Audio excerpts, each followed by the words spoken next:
Bonsoir à tous et c'est reparti pour une nouvelle édition sur la télévision Burkina Info. Bienvenue à ce 20h. Au sommaire, réduction du train de vie de l'État. Le gouvernement annonce la réduction des frais de communication et de carburant du président et des ministres. Renforcement de la sécurité alimentaire avec le projet USAID C4CP. Objectif, améliorer la productivité agricole dans les zones cotonnières. Et nous reviendrons dans ce journal sur l'incendie survenu ce matin à la foire de la SNC à Bobo-Dioulasso. L'aile est du siège de la SNC est partie en fumée. Fidèle à sa volonté de réduire le train de vie de l'État et de redistribuer les richesses, le gouvernement a pris hier d'importantes décisions. Le montant des télécommunications du président et ceux des ministres a été revu à la baisse. La réduction du carburant de près de 2 milliards de francs CFA a aussi été annoncée. Joël Zoundi nous en dit plus. La rationalisation des ressources est en marche au niveau des membres du gouvernement. Après l'annulation des commandes de voitures et l'annulation de certains baux locatifs, de nouvelles mesures ont été prises en Conseil des ministres du 30 mars dernier pour réduire les trains de vie de l'État. Ces nouvelles mesures concernent les frais de communication et de carburant des membres du gouvernement ainsi que de celui du président du FASO. Des télécommunications pour aussi bien le président du FASO que pour les ministres, dans des montants qui vous seront communiqués par la suite. Il s'agit également de la réduction du carburant. Sur le budget 2016, c'est une réduction d'à peu près 2 milliards de francs. Les logements administratifs avec la prise en charge de l'électricité, du téléphone, etc. Donc toutes ces mesures-là visent à réduire le train de vie de l'État. Le Conseil des ministres a aussi décidé de la gratuité dans la prise en charge des personnes âgées ainsi que des indigents. Il y a également au niveau du ministère de la femme, la solidarité nationale de la famille, un avant-projet de loi donc, qui a été examiné pour être transmis à l'Assemblée nationale. Il s'agit donc de celui qui va toucher en particulier les personnes âgées dans les domaines de la santé, de l'accès à un certain nombre d'éléments de culture, de la protection sociale et de la communication et bien d'autres aspects. Le recrutement de près de 9000 volontaires pour l'entretien des pistes rurales et la suppression de plus de 300 permis de recherche ou d'exploitation minière sont entre autres les grandes décisions du Conseil des ministres tenu ce 30 mars qui a duré près de 7 heures et présidé par le chef de l'État, Roch-Marc Christian Kabore. Le Parti de l'indépendance du travail et de la justice PITJ affirme que l'ordre constitutionnel est suspendu au Burkina Faso depuis la chute du régime Compaoré. Lors de sa rentrée politique hier, Soumane Touré a accusé l'actuel parti au pouvoir de ne pas respecter la loi fondamentale. Il a aussi donné son opinion sur le passage à une 5e république. Cheikh Omar Bandaogo nous en dit plus. Aucune assemblée dérivée ne peut modifier la volonté première du constituant originel qu'est le peuple. Et la volonté première du peuple, c'est la constitution du 2 juin 1991. S'il y a bien une chose que Soumane Touré reproche au régime de transition mis en place après la chute du régime Compaoré, c'est bien selon lui le fait de n'avoir pas respecté la constitution. En effet, le Sénat, dans la conjoncture du moment et compte tenu des évolutions en perspective, était l'Assemblée de la transition et son président devait être le président du FASO par intérim en cas de vacance de la présidence pour quelque raison que ce soit. Si Soumane Touré reproche à la transition d'avoir contourné les dispositions constitutionnelles pour se mettre en place, il s'érige par ailleurs contre le parti au pouvoir. Il reproche aussi au MPP de ne pas respecter la Constitution. Les dirigeants du MPP, bien avant d'arriver au pouvoir, ont promis d'instaurer un régime parlementaire dans notre pays, donc de ne pas respecter la constitution de la 4e République. C'est pourquoi Roch-Marc Christian Kabore a clamé dans son discours d'investiture devant le Conseil constitutionnel et tous les chefs d'État réunis que dans 6 mois, il passera à la 5e République. Le président du Parti de l'indépendance du travail et de la justice estime que l'ordre constitutionnel est suspendu depuis le départ du pouvoir de Blaise Compaoré. Et selon lui, l'armée est à la base de cela. Elle seule donc doit organiser le retour à l'ordre constitutionnel. c'est l'armée qui a commencé à désobéir à cet ordre-là, qui a fait dérailler tout le processus démocratique et constitutionnel. C'est donc à l'armée sa responsabilité et c'est urgent pour l'armée d'attraper tout ce beau monde-là, y compris le chef d'état-major général, et de nous rétablir rapidement l'ordre constitutionnel. Soumane Touré reste convaincu que le passage à la Ve République opposera dans les jours à venir le président du Faso et celui de l'Assemblée nationale. Car selon lui, avec le régime parlementaire, ce dernier aura plus de pouvoir que le président du Faso. Municipal 2016, le National Democratic Institute, NDI, a lancé hier une série de formations en faveur des acteurs impliqués dans le processus électoral.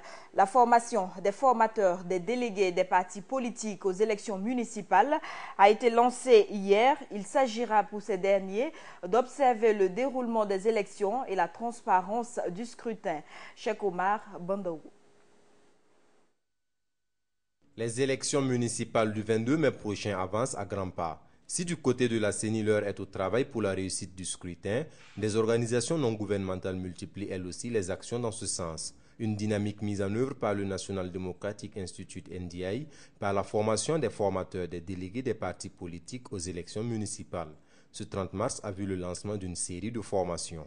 On pense en général que ce sont les observateurs indépendants seulement qui doivent le faire, mais les partis politiques ont un rôle extrêmement important dans ce sens pour s'assurer que les informations qu'ils recueillent au niveau des bureaux de vote remontent avec la qualité nécessaire au niveau de leurs états-majors et qu'ils puissent les traiter en conséquence. Donc c'est l'aspect transparence des élections, suivi des élections, mais du point de vue des partis politiques. Cette série de formations se tient avec l'accompagnement de l'ambassade royale du Danemark au Burkina Faso. Les autorités de ce pays traduisent leur volonté d'accompagner le processus démocratique au Burkina Faso à travers des actions techniques et financières. On peut dire que notre rôle principal, c'est de donner un financement, non seulement cette formation, mais un processus qui est duré avant les élections en novembre 2014. Et nous avons échangé avec l'NDI sur le contenu de ce processus et maintenant on a choisi de ne pas arrêter avec les élections présidentielles et législatives, mais de continuer quand même le travail avec aussi les élections municipales. Cette série de renforcement de capacité des délégués des partis dans l'observation des élections se tient sous le regard observateur de la CENI. Elle apprécie à sa juste valeur l'initiative du NDI et promet d'accompagner les activités allant dans ce sens. Autre information, l'Union nationale des administrateurs civils du Burkina dénonce la négligence du ministre Simon Compaoré vis-à-vis de leurs préoccupations. Le 29 mars dernier, ils ont tenu un sit-in devant leur ministère de tutelle. Ils réclament la dépolitisation de l'administration, un meilleur climat de travail et le renforcement des capacités. Viviane Bama, reportage. Très remontés, ces administrateurs civils du ministère de l'administration territoriale ont abandonné leur bureau pour se réunir dans la cour du ministère. Une action qui répond à l'appel de l'Union nationale des administrateurs civils du Burkina Faso, une ABF, qui dénonce une négligence à leur égard de leur ministre de tutelle Simon Compaoré. Il nous a été donné d'entendre que le ministre d'État n'a pas le temps pour gérer les questions relatives à l'administration du territoire. Et pour nous, c'est une source d'inquiétude. Parce que pour nous, il est le ministre aussi de l'administration du territoire. Mais quand on nous dit qu'il n'a pas le temps pour gérer ces questions, ça nous inquiète. Les préoccupations sont surtout relatives à la question du renforcement des capacités opérationnelles et organisationnelles de l'administration du territoire. Pendant plusieurs décennies, nous n'avons pas fait d'administration du territoire. Nous avons fait de la présence sur le territoire. L'explication des lois, l'explication des règlements, l'encadrement supérieur de l'État, l'encadrement des services, la propulsion du développement national et local, l'examen des questions d'intérêt national, la prise en charge des questions d'encadrement stratégique des populations. Ça n'a pas été pris effectivement en charge pendant plusieurs décennies. Au point qu'aujourd'hui, les populations ayant senti l'absence d'État se sont levées pour prendre leurs responsabilités et ça donne ce que les gens appellent aujourd'hui Corluero. Kolero, c'est l'échec de l'administration du territoire. Face à cette situation, l'UNABF dit pourtant avoir proposé des solutions qui permettront, à en croire le secrétaire général de l'Union, d'instaurer un meilleur climat de travail. Ces textes vont contribuer sans nul doute donc, à améliorer la gouvernance d'abord, de façon sur les territoires de façon générale. Et ces textes vont contribuer à dépolitiser l'administration. Vous voyez, quand la politique s'inféode donc à nos activités, il est difficile justement pour avoir un esprit de discernement et de prendre les bonnes décisions. Et ensuite, il est question donc de renforcer les capacités. Le renforcement des capacités, c'est quoi? C'est les moyens qui doivent être mis à la disposition pour permettre aux agents donc de faire bien leur travail. Les administrateurs civils face au mouvement d'humeur entendent attirer l'attention de leur ministre afin de trouver des pistes de dialogue pour une sortie de crise.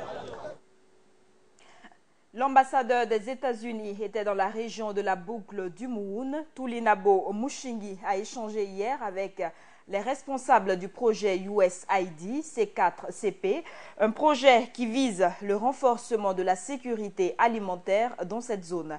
Le diplomate américain a invité les bénéficiaires du programme de mieux s'impliquer. Le reportage de Mahmoud Sangari. Améliorer la productivité agricole et assurer la sécurité alimentaire dans les zones cotonnières, voilà l'objectif du projet USAID C4CP, un projet implanté dans la région de la boucle du Mouhoun depuis mars 2014 et financé par l'Agence des États-Unis pour le développement international USAID. Les responsables du projet ont reçu la visite de l'ambassadeur des États-Unis ce mardi 29 mars 2016. Ça nous va vraiment droit au cœur de voir que parmi tous ces projets, parmi tous ces programmes du gouvernement américain, on a choisi de suivre un peu ce que nous faisons. Donc le projet pour atteindre la sécurité alimentaire travaille sur ces trois grands axes. Premièrement, comme je te dis, améliorer la productivité agricole. Deuxièmement, renforcer le partenariat au niveau régional. Et le troisième volet, c'est vraiment l'aspect travailler à créer davantage de profits aux femmes. Et nous avions ciblé 5 partenaires de mise en œuvre. Et donc, ce n'est pas moins de 11 000 personnes qui bénéficient de ce programme au niveau national. À en croire à Setou Kafando, durant ces 2 années d'existence, le projet a impacté la vie de plusieurs productrices. Nous, on ne savait pas que le miel peut être transformé en d'autres mets. Et aujourd'hui, à nos jours, on transforme le miel en biscuit. Cette transformation a été initiée par l'UNADES. Et c'est moi-même la présidente qu'on a formée et je suis revenue restituer à la base. Et aujourd'hui, à nos jours, c'est mes membres qui font la transformation. Et à Tulinabo Mushingi d'inviter les producteurs à s'approprier le projet. Avec les objectifs qu'ils ont pour l'année 2018, c'est clair qu'ils ont en tête de pouvoir s'approprier ce qu'ils ont appris et de le rendre local, de le rendre burkinabé. Alors, parce que nous les étrangers, comme je le répète chaque fois, nous on ne sera pas là toujours. Donc nous venons, nous soutenons le groupe pour le moment, mais c'est à eux de continuer, de trouver des moyens, de continuer à pérenniser ce qu'ils trouvent de bon. Il faut noter que le projet USAID C4CP court jusqu'en 2018 et pour les 2 années restantes, il compte travailler en collaboration avec l'IOMOA en vue d'étendre le projet à plus de personnes. Le réseau de plaidoyer pour la réduction des risques de catastrophe veut attirer l'attention des gouvernants et des partenaires sur la nécessité de prévenir les catastrophes. Un atelier de plaidoyer a été initié à cet effet aujourd'hui. Des détails avec Joël Zoundi. Prévenir les catastrophes, c'est sauver des vies. Telle est la devise du réseau national pour la réduction des catastrophes. Pour ce faire, le réseau organise un atelier de plaidoyer à Ouagadougou pour sensibiliser et attirer l'attention des gouvernants et des partenaires techniques et financiers. Le réseau mardi notait des avancées significatives en matière de prévention des risques de catastrophes. Nous avons été un acteur à ce niveau. On a plaidé énormément auprès de l'Assemblée et tout ça pour que effectivement cette loi puisse être votée. Et depuis que la loi a été votée également, nous sommes en train de suivre au niveau de l'État pour voir qu'est-ce que l'État est en train de mettre en œuvre pour que nous puissions les accompagner. Pour pouvoir diffuser suffisamment cette loi jusqu'à la base, nous l'avons traduit en langue locale Morée, Fulfulde et Dila, pour permettre aux différentes communautés d'avoir accès au contenu de cette loi. Après le vote de la loi 012 en 2014, les textes d'application se font toujours attendre.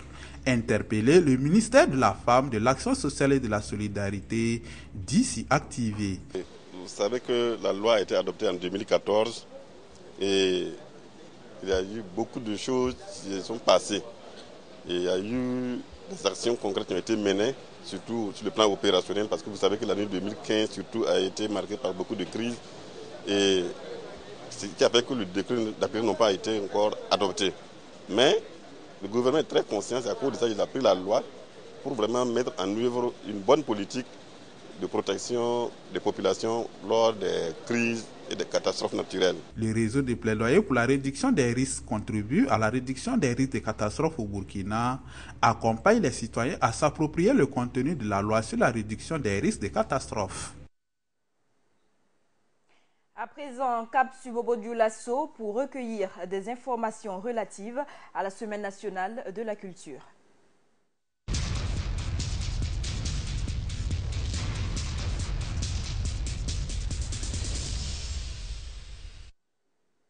Au moins une quarantaine de stands sont partis en fumée ce matin sur le site abritant la foire de la SNC.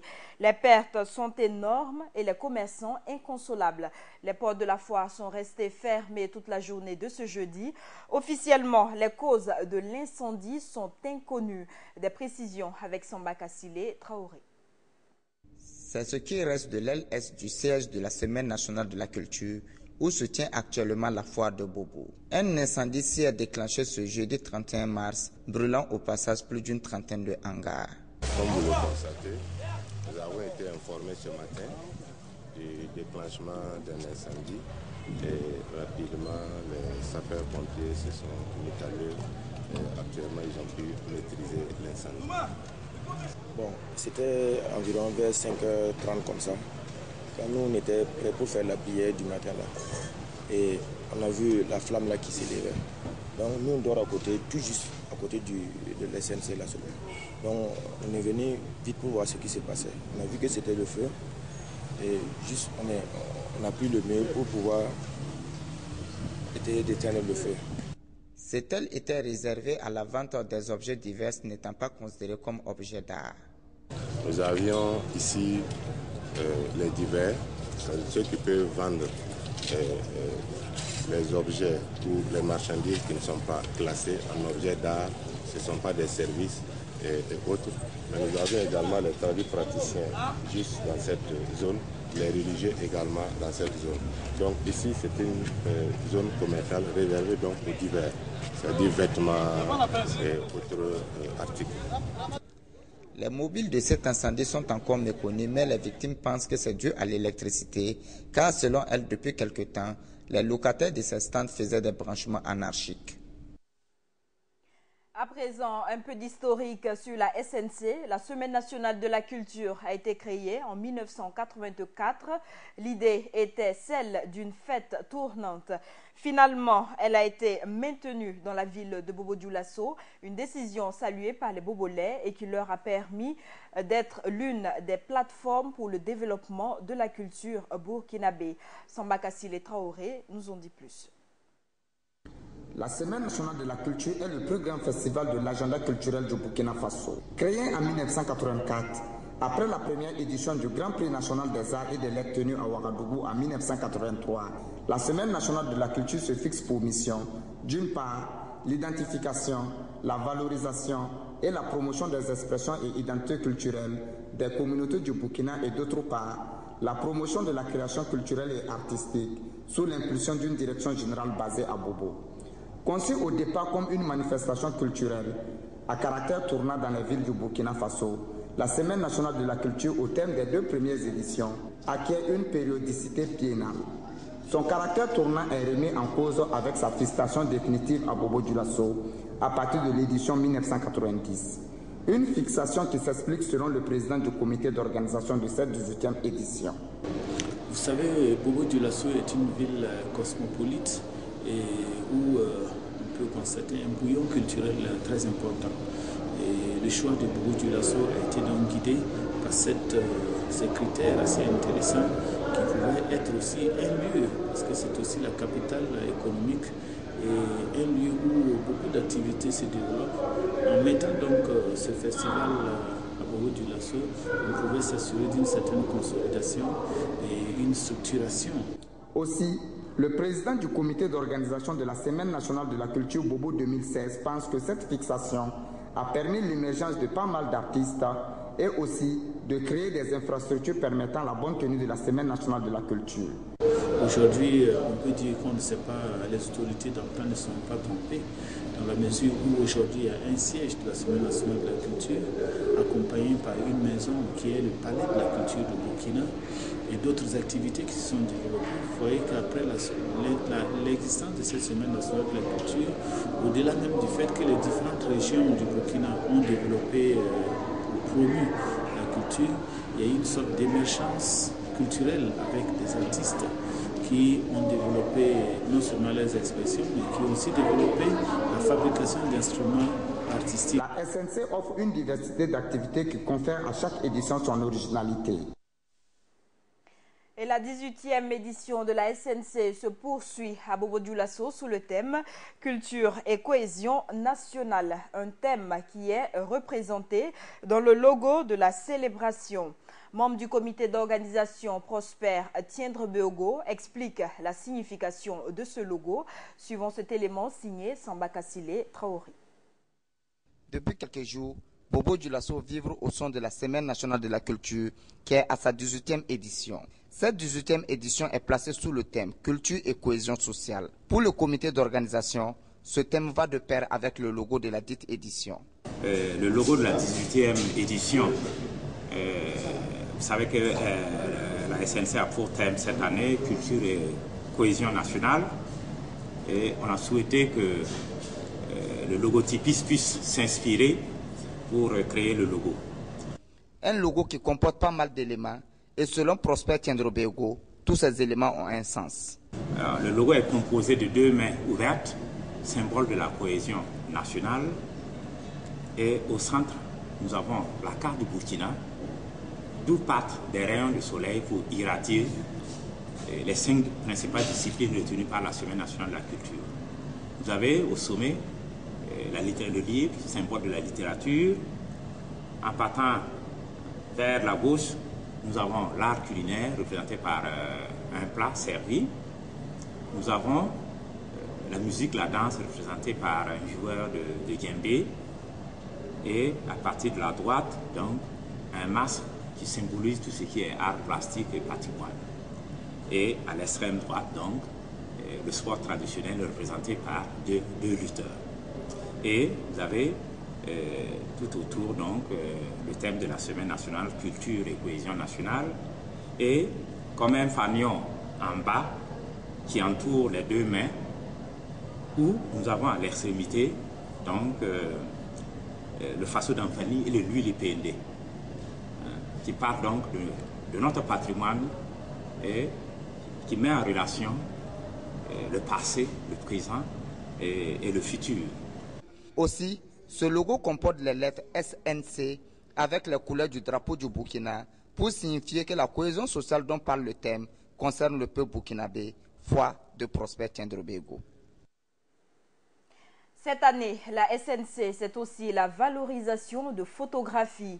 Un concours d'exposition photographique a attiré plusieurs visiteurs, dont le ministre de la Culture, Tahirou Barry.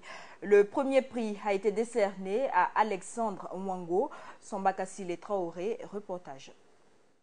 Les photographes ne sont pas restés en marge de cette 18e édition de la Semaine nationale de la culture. À travers une exposition de leurs œuvres, les meilleures photographies ont été primées.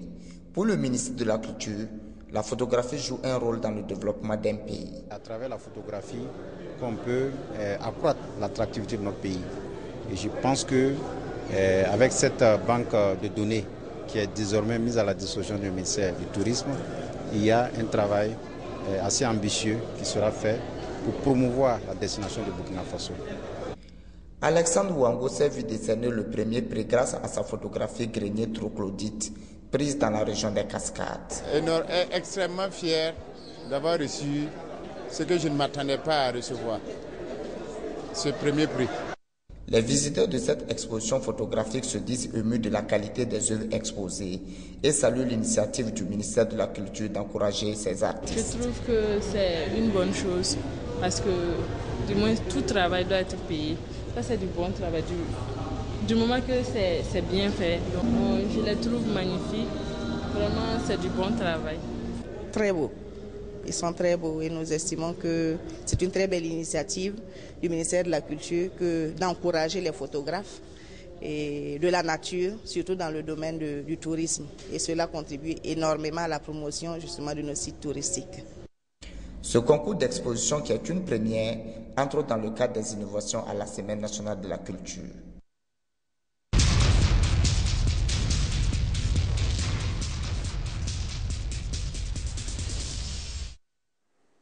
Poursuivons ce journal avec autre actualité. Plus de 2 semaines après les attentats de Grand Bassam en Côte d'Ivoire, des enquêteurs ivoiriens sont arrivés hier à Bamako.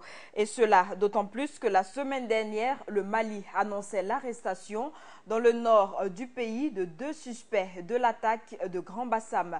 Et précisons que le principal suspect, Kounta Dalla, est toujours en fuite. Au Mali, les services du renseignement ont annoncé l'arrestation du chef djihadiste proche d'Ansaadine, près de la frontière mauritanienne. Souleymane Keïta est considéré au Mali comme le plus important chef djihadiste dans le sud du pays avant son arrestation vers la Mauritanie. Il a été signalé en Guinée, en Sierra Leone, en Gambie. Il est accusé d'avoir organisé des attaques dans des frontières au sud du Mali et d'avoir aussi organisé plusieurs attentats. En France, à présent, le bras de fer se poursuit entre les opposants à la loi du travail et le gouvernement français. Les syndicats des salariés et les associations lycéennes et estudiantines ont manifesté ce jeudi leur refus et pour demander le retrait pur et simple de la loi. Dans toute la France, on compte plusieurs dizaines de milliers de manifestants. Des violences par endroits ont émaillé le cortège. Et c'est la fin de ce journal. Merci de l'avoir suivi et très bonne suite de nos programmes. Et merci à Issa Tiendrebogo pour la traduction de ce journal.